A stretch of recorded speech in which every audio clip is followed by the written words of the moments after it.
That's so nice. Thank you. Thank you, man. There's a vet. There's a vet. We love our vets. Thank you, everybody. Sit down, please. We had about 24 hours to put this together. It was very, very quick, and we're here for some very special people, and we're going to hear from some of them.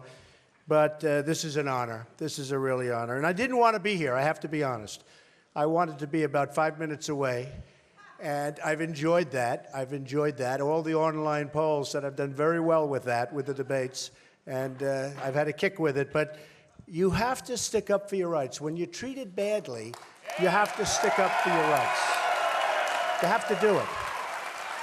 And whether we like it or not, whether it's something we want to do or not, and that's what our country has to do. I mean, as an example, Iran, the way they've been treating us with all of this horrible, this deal is one of the worst deals I've ever seen negotiated under any circumstances.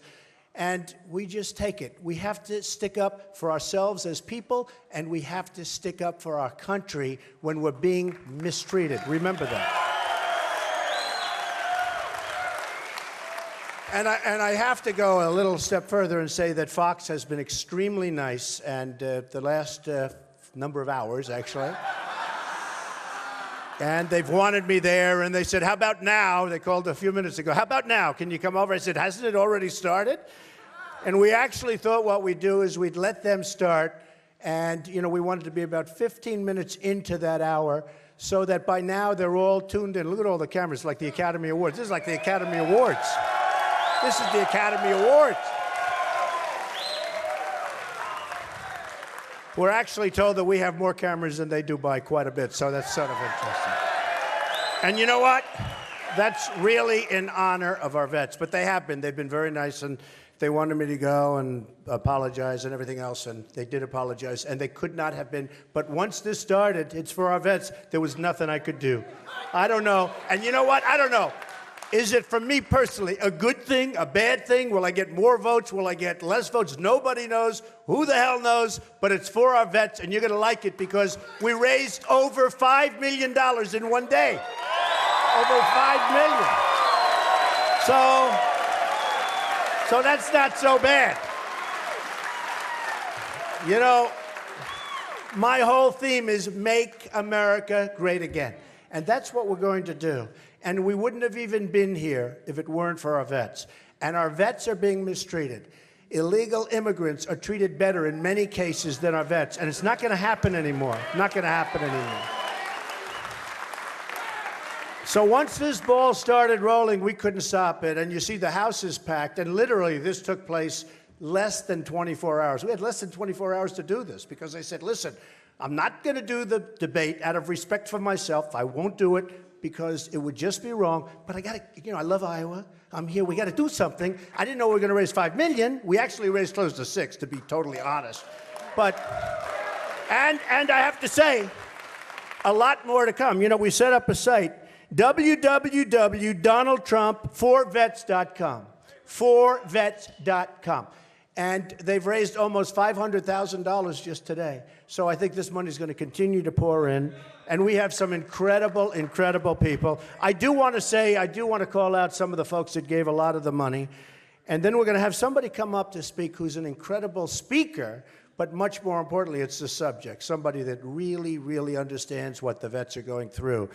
But first, we have to talk about people that made a lot of money. And they wouldn't have made a lot of money. They wouldn't even be here if it weren't for the vets and our great military. Because the military, right, Phil, has a lot more guts than you do. Is that right? We have different kind of guts, right? So Carl Icahn gave $500,000. One quick phone call. Would $500,000 be helpful? Richard Lefrak, a great builder in New York, gave $100,000.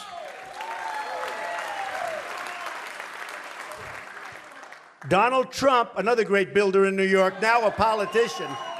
I can't stand this. A politician? I don't want to be called a politician. All talk, no action. I refuse to be called a politician.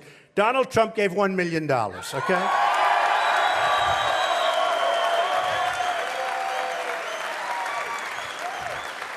The Fisher family of New York gave $75,000. Howard Lorber, a great a great fan and friend of our family, $100,000. A very, very rich man in New York, a very good friend of mine, a very good person, and he wants to be anonymous. The first time in his life, all his life he was out there. Now I said, do me a favor, could you give me $1 million for this? He said, what? I said, don't worry about it, just give me $1 million. He said, no, at least tell me. I said, it's for the vets. He said, you got it. Is that good, right? And he wanted to be anonymous. I don't know, he's changed, because you know what? You know who I'm talking about. 2 years ago, yes?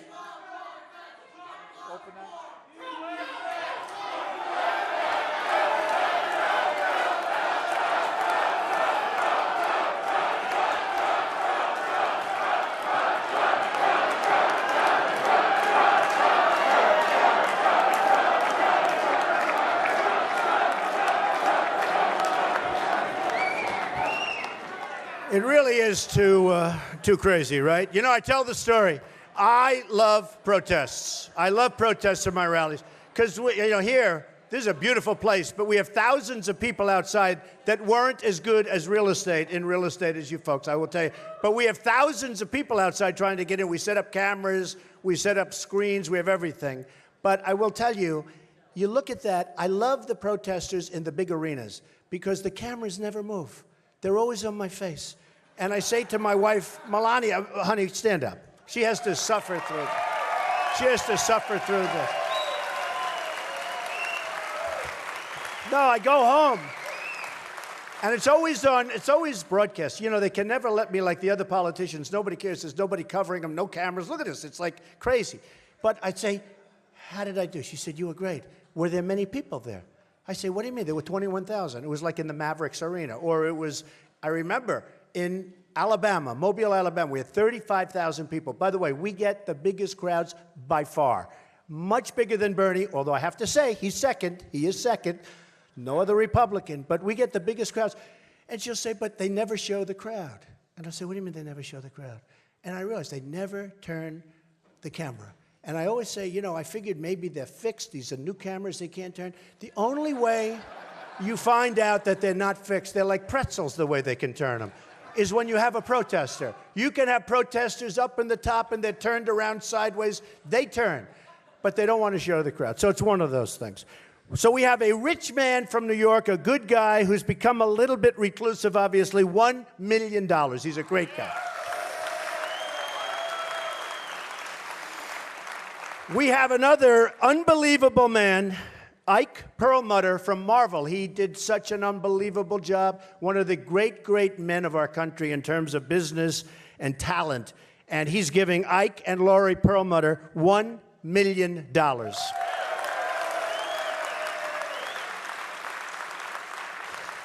J.J. Cafaro from Florida and from Cleveland. He's a man who made a lot of money in Cleveland, does a good job, and a fantastic man. $50,000. J.J., thank you. Another great friend of mine, one of the most brilliant men you'll ever meet, a phenomenal world-class poker player. You wouldn't even know it. He doesn't do that for a living. He makes money for a living in every way. You cannot make a deal with this guy and come out on top. It's impossible. In fact, I'm thinking about him for China. How about him negotiating with China? Okay? You know, China, this year in trade, will make over $500 billion in terms of our trade deficit. $500 billion. That's no partnership. And I'm a free trader. I love free trade. But we have to use our head.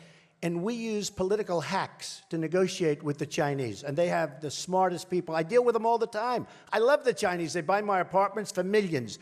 I have their largest bank in the world from China in one of my buildings. I love them. I'm not blaming the Chinese. I'm not angry at them. I'm angry at our politicians because we have people that are incompetent running our country. Why should we be losing in trade deficits $500 billion a year? So it's not going to happen.